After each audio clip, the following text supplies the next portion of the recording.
Gamin, c'est comment? Ça va de côté? Voilà. Là, on va faire un petit commentaire, non? Oui, non. On va faire un commentaire sur un sujet de l'Union des là. Elle demandait c'est quoi que les gens racontent partout comme privilège d'hommes mariés, de femmes mariées, que les gens accordent, qu'on dit aux femmes de ne pas accorder le privilège de copain, un mari ou pas. Bref, elle veut la vie des gens. Moi, je veux demander sur ça. D'abord, comme on n'a pas dit, c'est les commentaires. On raconte des histoires de l'autre, je fais des petites propositions. Si ça plaît quelqu'un, on est ensemble. Si ça plaît pas quelqu'un, appuie stop sur la vidéo, tu passes à autre chose. Ou alors arrêtez autrement. Parce que c'est le Cameroun, Loma. Comment il sait? Tu fais ta vidéo, tu dis à la personne t'énerve, t'insulte. C'est quoi sur moi? C'est quoi sur moi? Arrête-le. N'envoie pas ça sur moi. Parce que j'ai reçu il n'y a pas longtemps le piment congolais. Bon, pour me très chaud. Il a reçu.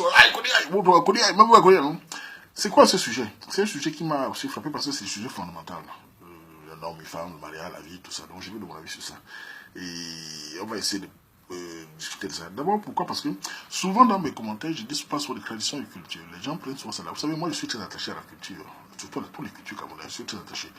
Toutes nos tribus là. J'aime bien quand on parle de nos tribus, de nos cultures. C'est très important. Pourquoi? Parce que moi, de toute ma génération, de toute ma vie, enfin de toute mon existence, j'ai toujours posé la question à ma grand-mère, à ma mère, pourquoi les ancêtres ont dit ça? Pourquoi nos grands-parents ont dit ça? Pourquoi on a dit ça? Tout a été fait avec précision. Vous pouvez rentrer, malgré ça, tous les Camerounais, vous pouvez rentrer dans vos cultures, que ce soit Bassa, Bétidouane, tout ça, Bamileke, rentrer dans vos cultures, vous posez la question, vous allez voir que tout ce que vos grands-pères, vos grands-pères ont mis, vos grands-mères ont mis par terre, avec des précisions, avec un sens. Rien ne faut hasard. Parce que j'ai dit ça pourquoi? Parce que il y a beaucoup de gens de cette génération qui disent souvent qu'on est au XXe siècle. J'ai toujours pitié d'eux parce qu'ils n'ont rien compris à la vie. Chaque être super, que ce soit chinois, arabe, tout ça, ont un sens, ont un ADN. C'est-à-dire qu'ils ont une vie. Ils sont venus sur Terre pour un sens. Ils ont une culture, une vision de vie différente des autres. Et celui qui déroge à ça se retrouve toujours coincé tôt ou tard. Dans le sens de la question de la RC, c'est fondamental. Pourquoi je dis ça? Parce que pour pouvoir comprendre le présent et pouvoir avancer dans l'avenir, il faut rentrer dans le passé. C'est comme ça la vie. On ne dit pas le passé sans... Sinon, si tu dis le passé est passé, le présent, tu ne vas pas arriver à le composer. Là, la question de la RC, c'est quelque chose de fondamental, qui est aussi de ma culture. Je veux parler sur ma culture du Cameroun, parce que chez nous, de ma culture, vous allez voir dans toutes les cultures, on ne peut pas aller vivre à un homme si on n'est pas marié, si on n'est pas doté. On ne va pas dormir chez un homme, c'est même interdit d'être dormir chez un homme. Au Cameroun, c'est interdit dans toutes les cultures. Je ne vois pas une culture qui dit va dormir chez lui. C'est interdit. Chez moi, c'est totalement interdit. C'est-à-dire que c'était les bases fondamentales que nos ancêtres mettaient pour que les gens puissent pouvoir avoir des garde-fous. Parce que pour éviter les malots, pour éviter voir les intentions, pour éviter que tout se mélange, on ne donne pas une fille pas dormir chez un homme sans qu'elle soit dotée. C'était comme ça. Et maintenant, je viens dans ma génération qui n'est pas très loin, pour ceux qui sont dans les 26 ans. Moi, je suis dans la génération des trentenaires. Mais ceux qui sont dans les 20, 21 vont se comprendre que notre génération n'est pas très loin. On a les mêmes visions. On n'est pas dans le même style, dans la même génération, mais on n'est pas très éloignés. J'ai dit ça pourquoi? Parce que moi, quand j'étais chez au Cameroun, dans ma génération, on me disait toujours ne peux pas vivre un fils si tu n'es pas sur le toit. Et il y avait beaucoup de gars parmi nous qui se tripaient. Quand ils avaient un petit travail, pop, ils louent une maison, ils prennent une fille, mettent dedans. Parce que, et au fond, ils n'aiment pas cette fille en tant que telle. Il laisse bien les fesses, tout ça. Il met l'enfant 2-3 ans, peut-être il se finit à tout parce qu'il était tellement pressé. Il voulait vivre la vie d'un grand alors qu'il n'est pas prêt mentalement. Ça, c'est les gars pressés. Et ces filles-là acceptaient aussi parce que le gars avait déjà un studio. Vous savez, à l'époque, quand un gars avait un studio, il mettait un peu un plateau, deux avec le choix à gaz, il avait une petite télévision, il y avait les RT9 là. L'engagement voulait seulement vivre avec lui. Et c'est l'erreur que beaucoup de filles font. Beaucoup de filles, parfois, se lancent vite dans la relation sans mettre sur ce qu'elle va aller demain. Qui est quoi? Tu rencontres un gars, tu avais un gars. Même pas 2-3 mois après, tu prends tes amis, tu peux vivre avec lui. Les parents te parlent, tu t'en fous. Tu dis, oh, écoutez, c'est mon copain. C'est une erreur fondamentale. On ne peut pas vivre avec un homme quand on n'est pas doté. Certains vont vous dire qu'il y a des gars qui dotent tout et fuient. Ce qui n'est pas vrai en termes de statistiques. Combien d'hommes donnent des filles partent après? Combien d'hommes présentent leur mère à la famille de la femme? Beaucoup de malots évitent cela. Ça, je parle d'abord du Cameroun. Hein. Beaucoup de gars évitent cela parce qu'ils ne veulent pas que sa mère se mêle avec la famille de la fille qui n'est pas sûre. Parce que l'homme, à la base, connaît ce qu'il fait. J'ai toujours dit aux femmes que les hommes ne sont pas comme vous. Les hommes ne fonctionnent pas comme vous. Vous fonctionnez souvent avec le cœur. Et pour les filles, nous sommes là pour conseiller aux filles de faire attention avec ce cœur-là. Parce que les hommes ne fonctionnent pas. Et non, quand ils voient une femme, j'ai dit qu'un gars vous voit, vous les filles, là, il sait tout de suite si la fille, si c'est une fille qui a des chances que je l'épouse un jour ou pas. Il sait tout de suite si la fille, si a des chances d'être la mère de mes futurs enfants. Parfois, il est avec vous, il fait l'amour avec vous, il t'appelle ma chérie, mon corps. Dans ta tête, tu crois qu'il t'aime tout le temps. Non, pas du tout. Il dissocie les deux. Ça n'a pas de vérité. Mais au fond, il dissocie les deux. L'homme n'est pas comme ça. Il peut être avec toi. Un homme peut vivre avec une femme 5 ans. Je dis que 5 ans, il ne l'aime pas du tout. Parce qu'il est dans le game, il est sans carolo, il n'est pas sûr. Le jour qu'il trouve un tout, il part directement à la fille. Mais on a fait 5 ans ça. Oui, mais il ne t'aimait pas. Est-ce qu'il t'a doté? Est-ce qu'il a vu tes parents? Non. J'ai dit ça pourquoi? Quand j'étais, je crois que tu as parlé ça dans mes vidéos, quand j'étais très jeune au pays, j'ai vécu chez un oncle là, il avait une donnée nièce là, on va dire que je l'appelle la tante aussi. Et chaque fois, elle était très belle, une très belle femme. Elle est brune. Et les hommes étaient derrière elle tout le temps, tout le temps. Et elle partait souvent dormir chez un de ces gars-là. Elle partait souvent le vendredi, elle revenait souvent lundi, mardi. Et chaque fois, l'oncle lui disait, tu peux en autre langue, hein, tu peux pas dormir chez l'homme là comment? Elle dit non, ne fais jamais ça, la fille. Et j'entendais, elle était très jeune, hein. Elle disait à ma tante, ne pars pas dormir chez un homme, il ne va plus t'épouser parce que tu donnes à tous ses privilèges. Tu pars dormir, tu le fais la cuisine. Pourquoi veux-tu qu'il soit pressé de t'épouser demain? Et là, elle est gagne parce que notre tante, elle a fini sa vie sans être mariée. Comme ça. Parce que tous ces hommes-là l'utilisaient, et puis voilà. Et comment veux-tu qu'un homme, parce que les filles ne comprennent pas une chose. La pression du mariage, le mot mariage même, entre notre culture, est essentiellement dans la tête de beaucoup de femmes. C'est-à-dire que c'est les femmes qui ont envie de se marier. Ce qui est normal dans le sens qu'un cadre veut être marié, veut être protégé. C'est normal. Mais les hommes n'ont pas la même définition du mariage. Beaucoup de vous voyez beaucoup de Camerounais, dès qu'ils font un enfant, deux enfants dehors, ils veulent plus se marier, ils veulent la voiture, ils font sa belle vie. Parce qu'il n'a plus cette pression. L'homme n'a pas la pression du mariage comme la femme. C'est à la femme de temps de jouer maintenant ses propres cartes pour pouvoir être épousée. La femme doit faire en sorte que l'homme soit contraint de l'épouser, car ce n'est que la pression qui fait un homme vite épouser une femme. Pression dans quel sens? Pas parce que tu portes des habits, tu vas chez lui. Non. Pas parce que tu viens de faire la cuisine. Non. Quand tu viens déjà vivre chez un homme, tu lui fais la cuisine, tu lèves ses habits matin, midi, mon bébé, tu lui donnes tout ce qu'il veut. Il open tout, tout, tout. Il ne veut plus être pressé. Il n'est plus pressé. Pourquoi veux-tu qu'il se marie? C'est pour ça que demain, un jour, tu vois, il part. Il part chercher une fille qu'il n'a jamais connue même. Ou bien qu'il a connue 2 jours après, il part l'épouser une fille qu'il a connue 2 jours après. Parce que celle-là a su mettre les barres à distance. Lui, il part pas du neuf. Toi, tu l'as tout donné. Parce que beaucoup de filles, qu'est-ce qu'elles font? Maintenant, quand je parle du Cameroun, on va revenir en Europe, parce que parlons du système européen. Beaucoup vont vous dire, oui, mais il y a la location, et c'est pour diminuer les charges. J'ai envie de poser la question, quand tu venais en Europe, tu venais pour lui, vous avez les rendez-vous ici en Europe? Tu vivais dans ta location, ça n'était pas là. Mais quand tu le connais, tu parles de location. Non. Une fille ici qui vit dans sa location, d'un côté à vivre, payer son loyer seul, se battre seul.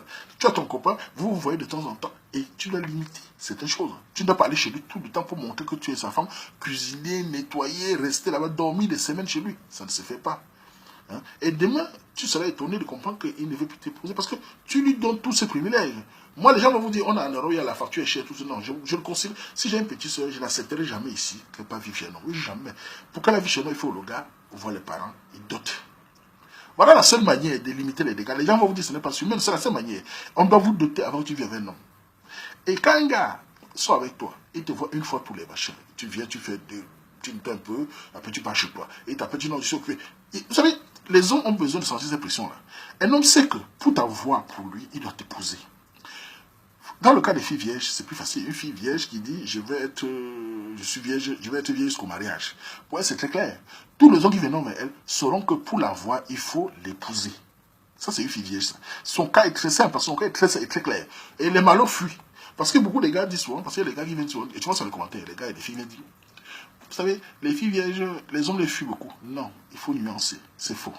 Les hommes qui fuient les filles vierges parce qu'ils sont malhonnêtes. Un homme malhonnête ne peut pas aller vers une fille vierge parce que la fille vierge attend trop de cet amour. Elle n'est pas comme une fille qui tire. Une fille qui tire déjà, tu peux tirer et fuir parce qu'elle a déjà eu l'habitude. Une fille qui n'a jamais tiré, l'homme malot a peur parce que c'est tout un cœur qui déchire. Quand il va toucher l'angare va tout se donner. Il a peur de ce choc-là après. Il a peur de la fête du bas. Il a peur de ce qui peut se passer après parce que ça peut créer un scandale grave. Donc il fuit. Et il préfère une fille qui tire parce qu'avec ça, il peut pire à tout moment. Oui, parce que les gens ne comprennent pas. Les gens comprennent toujours. Les filles vierges, les gars, parfois fuient. Non, ils fuient parce qu'ils sont malhonnêtes. L'homme qui veut l'épouser est très fier. Il va la prendre, il va prendre son temps de l'épouser parce qu'il sait que pour la voir dans son lit, pour la voir chez lui, il doit l'épouser. Parce qu'elle a pris la décision d'être vierge. Il va vers celle qui n'est plus vierge parce qu'il sait que là, demain, il peut pire. Elle a l'habitude déjà de ça. Donc, on n'a plus la même pression qu'une fille vierge. Ça, c'est d'abord le cas des filles vierges. Mais dans une fille qui n'est pas vierge, c'est quoi? Même ça, non, sinon. Tu as ton gars, vous vivez dans la même ville ou pas? On s'en fout. Tu le vois, vous allez voir un jour, 2 jours. Tu rentres chez toi, tu le viens encore. C'est comme ça. Et ne faites pas de temps parce qu'il y a des filles qui font 2-3 semaines, elles prennent ses habits, elles viennent à la maison, elles prennent ses chaussures, elles mettent là-bas. Et elle dit à ses copines, j'occupe l'espace. C'est une erreur. Ce garçon a déjà tous les privilèges d'un homme marié. Il n'est plus pressé de t'épouser. Il n'est plus pressé de Et si dans sa tête, parce que comme il sait déjà, beaucoup d'hommes savent déjà à la base que la fille, si ou pas, elle a des chances. Imagine que tu as des chances. D'une fille qui veut vraiment sa vie. Et quand tu viens déjà vivre chez lui, le matin il sort, la nuit il dort, il rentre, ses amis sont séchés, tout. Vous croyez que les cérémonies mariage, la cérémonie mariage n'intéresse pas les hommes, hein? Ils le font juste pour faire plaisir. En général, je vous dis, parce que vous pouvez faire le constat. Quand les hommes se balayent, il y a le mariage. C'est la femme qui est toujours très contente, elle est émotive. L'homme aussi est là, il est content, mais au fond de lui, c'est les factures. C'est ça qui l'énerve. Il veut que ça passe vite. Généralement, le mariage n'est pas quelque chose qui est dans la tête des hommes en général. Ils le font pour faire plaisir à les femmes à la base. Ça va choquer certains, mais c'est les réalités. Au mariage, ce sont la femme qui jubile. L'homme, lui, non. C'est les factures qui l'énervent, tout ça. Il veut que ça passe. Donc, le cérémonie animal, c'est d'abord que je le fasse. La femme doit jouer ses cartes pour pouvoir être épousée. Elle doit d'abord jouer ses cartes pour éviter les malots. Car un homme peut faire avec toi 2-3 ans, et puis pas demain. Et tu dis, il m'a utilisé. Non, tu t'es laissé faire. En 3 ans, tu vivais avec lui, tu lui donnais tout, tu cuisinais, tu faisais tout. Je vois des gars ici, parfois, je suis avec elle avait un gars 1 mois, 2 mois, puis tu entends. On vit ensemble, il t'a vu tes parents. Non, mais il ne veut pas lui mettre la pression.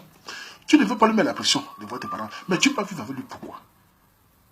Il doit voir tes parents, il doit envoyer ses parents chez tes parents. S'il ne peut pas se déplacer, il envoie sa mère chez tes parents. Les parents doivent parler, les parents doivent faire le toquer de porte. Les parents doivent on va mettre des choses en air. Pourquoi tu ne peux pas vivre chez lui? Car quand on appelle les parents, on dit l'autre fille vit chez toi. Elle est dotée. On ne peut pas vivre chez nous sans être doté. Bon, les évolués vont vous dire, ouais, mais tu es un peu ringard, c'est dépassé, un peu vite. Faites comme les blancs. Faites comme les évolués, ça va vous caler. Même moi, j'ai des petits frères ici. Je n'accepterai pas que mon petit frère prenne une femme pour mettre chez lui sans avoir vu ses parents. S'il prend une femme, si mon petit frère me dit, j'ai des petits frères ici, ils me disent, grand frère, j'ai une copine, tout ça. Je vais dire, et alors, ils sont avec elle. Et si demain, il me dit, je vais l'épouser, je vais d'abord de mon petit frère. Tu as eu ton plan B, tu as la situation. Si tu as une situation que tu peux trouver ta femme et que tu as fait un plan B, je te pose la question, est-ce que tu vas aller voir les parents de la fille? Parce qu'il faut qu'on aille voir les parents de la fille. Il faut que les parents savent qu'elle vit dans la famille. Parce que tu as laissé, c'est ta femme. En tant qu'homme, tu me dis c'est ta femme. Il faut la doter. Il faut que tu ne te mets pas la doter. S'il me dit, oui, moi, ça va, j'ai le petit frère. Il faut que tu la dotes d'abord. Il faut que tu mets les choses en ordre. Il ne faut pas que tu la mets enceinte sans avoir la doter. C'est la logique des choses. Mais si c'est ma soeur, elle n'ira pas du tout sans être dotée, mariée. C'est ma vision, c'est la seule manière. Je préfère qu'elle reste seule, elle reste à la maison, elle reste seule que d'être mal accompagnée. Voilà. Parce que quand on vous parle, beaucoup me disent, ah oui, mais écoutez, on a évolué. Et vous vous demandez toujours pourquoi est-ce que vous faites avec un garçon 1 an, 2 ans, puis pas. C'est parce que vous avez tout donné. Et comme la femme François le cœur, quand elle fait ça, elle appelle le téléphone, tes habits, j'ai séché ses habits, j'ai mis là-bas, tu lui donnes tout. Le gars n'est plus pressé, surtout ça. Quand un gars a tout, il n'est plus pressé. Et les gars malheureux sont souvent comme ça. Il étudie, à un moment, il se dit, il est fatigué. Comment va-t-il épouser une fille qui a tout vu, il a tout fait, il a tout pris. Il n'y a plus rien, tu ne l'apportes plus rien. Je dis, il se lasse. Il peut prendre une fille de 1 mois, 2 mois. Et ceux de 1 mois, 2 mois lui disent, oh, ah, non, il faut que ce soit comme ça. Et lui, il dit, oh. Et comme il veut la voir, c'est de maintenant, là, il est obligé de l'épouser. Alors, mesdames, si c'est mon conseil à moi, le seul truc, il n'y a pas de, d'abord, il faut d'abord situer les choses. Il n'y a pas de plan absolu, c'est vrai. Mais ce que je peux te prôner au récit, c'est de vous vendre cher. Cher dans le sens que vous rencontrez un garçon, allez pas à pas. Ne soyez pas pressé. Évitez de dire, j'ai peur de lui mettre la pression. Tu ne mets pas la pression, il laisse. Mais c'est quoi? C'est la bagarre? Si le gars veut que tu viennes vivre chez lui, il doit voir tes parents, mon cher. Il doit envoyer sa mère chez tes parents. Quand tes parents, sa mère pas voir tes parents, c'est déjà une bonne chose. Beaucoup vont vous dire ça ou non. En général, c'est une bonne chose déjà. On voit les parents et tu demandes quand tu me dis vivre chez toi, ça se passe dans ma famille, on ne peut pas vivre chez nous si on n'est pas doté. Ça, c'est moi, lui, maintenant, c'est par pression maintenant qu'il arrange pour te. Il sait que pour t'avoir, il doit te doter. Et quand il te dote déjà, il te déjà, c'est déjà une bonne chose.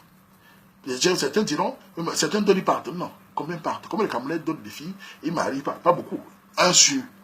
Beaucoup fuient sans doter, ils fuient sans monter ses parents. C'est la seule manière. Donc, je voulais répondre à ça, c'est que les privilèges que tu accordes à ton copain, venez vivre avec lui, changer d'adresse et vivre avec lui, le faire tout. C'est ça qui fait en sorte que demain, il est plus pressé. Et tu vois, vous dites qu'il t'a étudié 5 ans. Quand il t'a étudié 5 ans, tu viens chez lui à 5 ans, tu faisais quoi là-bas? Tu faisais quoi chez lui à 5 ans? Moi-même, j'ai été dans la vingtaine pays, j'ai toujours évité de vivre avec un gars. Les amis qui faisaient ça, ça les a calé au cou. J'ai toujours évité parce que j'avais les projets de loi, j'avais la réflexion. Je me disais, mais, si je prends un gars, d'abord aller à location déjà, j'évitais. Parce que beaucoup de gars vont à location au pays parce qu'ils veulent qu'ils sont indépendants. Et la maison des parents n'est pas encore finie. Ils sont encore avec des coûts seulement pour aller à la location, louer une chambre de 15-20 000, ils mettent le reçu à gage, ils mettent le chez son hôtel, ils mettent il vient casser les yeux, il se couche, il met la CV, il est arrivé. Et demain, le jour, il peut le travail, au cou. Tu vois, il retourne à gauche chez les parents, la fille, même si le retrouve avec l'enfant, à gauche, tout le monde court. Cette course-là, cale au cou. Celui qui va doucement, qui prend le temps de faire les choses, d'étudier ses projets, il réussit ce qu'il veut, il prend le temps, il voit une fille maintenant qu'il paye des coûts. Voilà, ça c'est une fille qui me plaît, c'est la fille de Maria, je vais voir ses parents, il arrange les choses progressivement. C'est comme ça que nos traditions ont été toujours été. Et moi, plus le temps passe, plus le monde dit évoluer, je pense que vous allez finir par rentrer dans vos traditions. Parce qu'on le voit dans les histoires, on le voit, hein, chaque fois les histoires viennent toujours, dans la famille c'est comment ça, les gens évoluent, reviennent toujours demander, dans la tribu, comment c'est comment, les villages, comment, vous allez changer rien. Votre tribu, votre tradition, votre culture et votre marque de famille. Tant que vous allez balayer, vous venez toujours vous poser des questions. Beaucoup parmi vous disent qu'ils sont dans telle religion.